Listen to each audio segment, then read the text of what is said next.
The Jaguars just shocked the NFL world by trading up to draft Travis Hunter from Colorado. Ryan, this deal includes them sending their 2026 first rounder, the 36th overall pick in the 2025 NFL draft, as well as their fourth round at 126th overall. This is a massive deal to go and get one of the most unique prospects we have ever seen. First of all, is the compensation too much for the Jaguars to make this pick?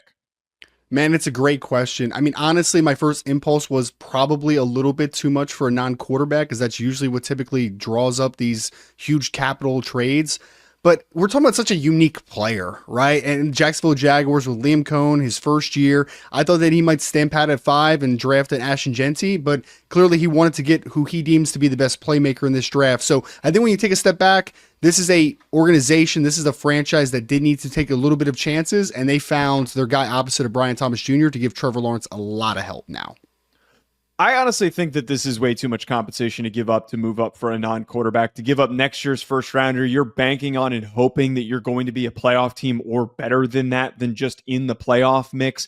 I don't love giving up capital. Now, I get that Travis Hunter is a very unique player, and he also is one of these guys that is going to give you national exposure. It's something that the Jaguars have hoped to have significant national exposure so that everybody is talking about them. But I think that giving up your 2026 pick and their early second rounder in 2025 just seems like a ton. Now, the argument that could be made here is that they technically drafted two players. Where do you think he lines up for this Jaguars team?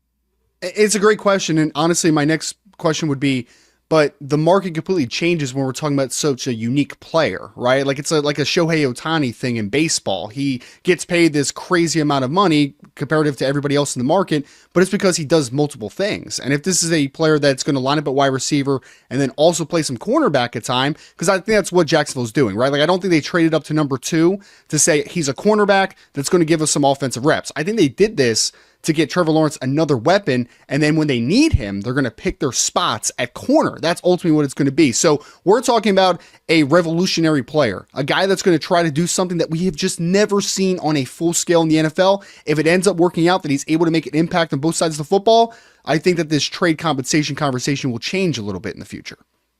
What would you give a grade for this pick? How would you grade this selection? I would give it an A- for now, because I think that he's going to play wide receiver comparatively to the cornerback position, which I ultimately do think that he is higher upside is on corner.